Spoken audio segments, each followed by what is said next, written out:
ये 7 जन चिरंजीवी तेणु आज जन्म जयंती एवं ये प्रभुंर सत्संग आयोजन करायाउछि। तेरे सत्संगर अर्थ कौन क्या सत्संग कह जाए जदि सत्संग को भांगीदेवे गोटे हूँ सत् आउ गोटे संग तेणु सतर अर्थ कौन सतर अर्थ हूँ हरि और सत सतर अर्थ हूँ ब्रह्म तेणु ब्रह्मंकर संग लाभ करने जो आयोजन आज कर सत्संग तेरे ब्रह्म किए ब्रह्म क्या आप जो गुरु वंदना पढ़ुंट गुरुर ब्रह्मा गुरु विष्णु गुरुदेव महेश्वर गुरु साक्षात परम ब्रह्म तस्मै श्री गुरवे नमः। ताले ब्रह्म किए ब्रह्म होती गुरु गुरु होती साक्षात परम ब्रह्म आमे ब्रह्म को दर्शन करना किंतु गुरु को दर्शन करिछे गुरु होती साक्षात परम ब्रह्म गुरु को कौन कहा जाए गुरुर ब्रह्मा गुरुर विष्णु गुरुदेव महेश्वर गुरु होती ब्रह्मांकर स्वरूप गुरु होती विष्णुकर स्वरूप गुरु होती शिवंकर स्वरूप कहीं गुरु को ब्रह्मा विष्णु महेश्वर स्वरूप कहा जाए ब्रह्मा होती सृष्टिकर्ता गुरु मध्य सृष्टिकर्ता पालन करता होती भगवान विष्णु गुरु मध्य पालन करता संहार करता होती भगवान शंकर व शिव गुरु मध्य संहार करता मन में प्रश्न उठुव गुरु किपर सृष्टि कले गुरु सृष्टि करते जितेबले आपण मैंने धारा दे नथिले सेतेबले बाहर बुलुथिले बाह्य जितेबले धारा ग्रहण कले दीक्षा ग्रहण कले सेतेबले आपनकर नूतन जन्म हैला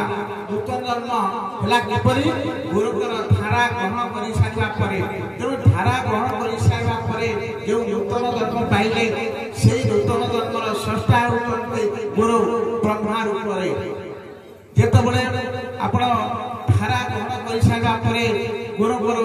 दुख सुख भल मन सब जणाइले कि आपनकर समाधान कले सेतेबले से विष्णु पालन कले एवं जितेबले संहार कले कौन संहार कले आम भितर थिबा अज्ञान अंधकार को से विनाश कले केउ रूपरे शिव रूपरे तेणु गुरु होते ब्रह्मा विष्णु महेश्वर स्वरूप तेणु तुलसीदास रामचरित मानस कहले गुरु बिनु भवानी कोई जो विराजे शंकर सम होई तेणु गुरु बिनु भवनिधि तरैन कोई जो विरंची शंकर सम होई तेणु ये भव संसार तरीबा कहले गुरुकर आवश्यकता रही तेणु गुरु बिना ये भव संसार कई उद्धार करें ना कारण बलराम दास कहले गुरु सेवार ज्ञान पाई गोविंद पव को परो धराई गोविंद गुरु न सेविले अर्जुन गोविंद काहु पाइबु स्वर्ग ज्ञान गोविंद गुरु जे ब्रह्मा हरिहर गोविंद गुरु जे स्वयं निराकार गोविंद गुरु जे स्वयं भगवान गोविंद नुहति मनुष्य समान गोविंद एमंत गुरु कर सेवा गोविंद जे करे से प्राणी दुर्लभा गोविंद तेणु गुरु सेवार ज्ञान पाई अंध कूपर उधर आमर अज्ञान अंधकार आम बुलुचे गुरुकर कृपा है अज्ञान अंधकार दूर हम उद्धार होगा कि आम कौन करुचे गुरुकर अंधकार उद्धार हवा पर उपाय किसी आम पाऊना किंतु गुरुकर सानिध्य लाभ करने गुरुकर आदेश आज्ञा पालन करने पड़ो कारण गुरुकर आदेश आज्ञा हूँ श्रेष्ठ जिते आम दीक्षा धारा आनीचे सदा सर्वदा गुरुकर आदेश को आज्ञा को पालन करवा कारण स्मृति तो बहु बागण श्रुति तो बहु कल्पिता श्रुति स्मृति तोर मध्य गुरुराज्ञा करी अछि श्रुति तो बहु मार्गण श्रुति कहले वेद वेदरे अनेक कथा लिखा अछि एवं स्मृति कहले मुनि ऋषि द्वारा प्रणीत ग्रंथ से शास्त्र लिखा अछि अनेक उपदेश दिया जाइछि किंतु स्मृति एवं स्मृति आम केते कष्ट साध्य हम गुरुकुर आज्ञा जदि आम पालन करवा ताहले अचिरे आम पाइबा से परम ब्रह्मर दर्शन पाइबा चरण प्राप्ति लाभ करवा तेणु गुरुकुर आज्ञा पालन करवा उचित तेणु गुरुकुर आज्ञा पालन कले कौन हम कहुई चैतन्य चरितामृत कृष्ण रुष्ट हेले गुरु राखिते जे पारे गुरु रुष्ट हेले कृष्ण राखिते ना पारे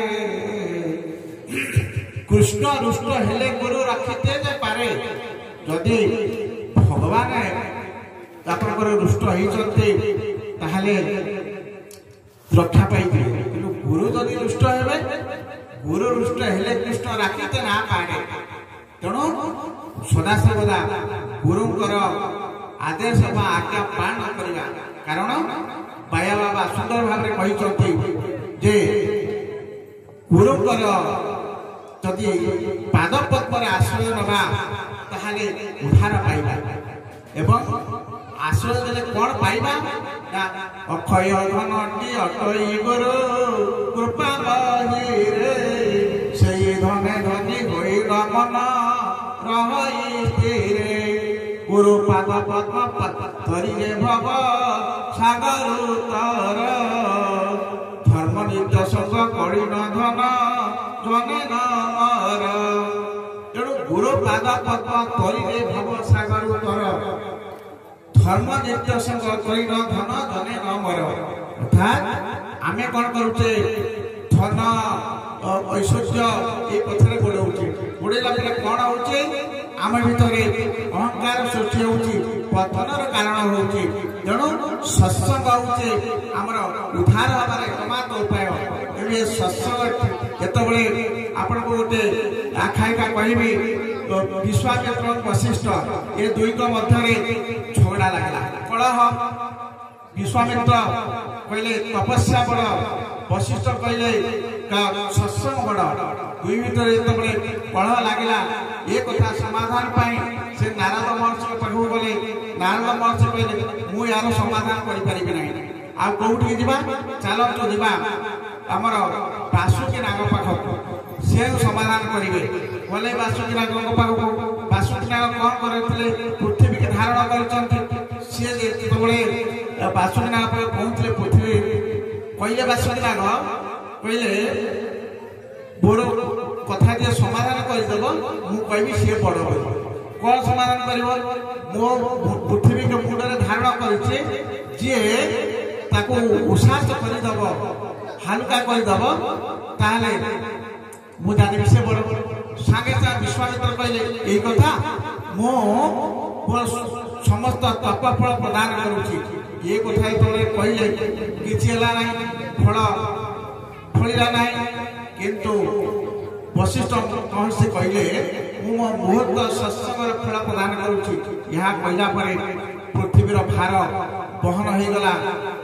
एवं हालका लगला बासुकी बासुकी तत्पर सर्प से कहले ताहले कुह विश्वामित्र तुम तपस्यार फल बड़ ना सत्संगर फल बड़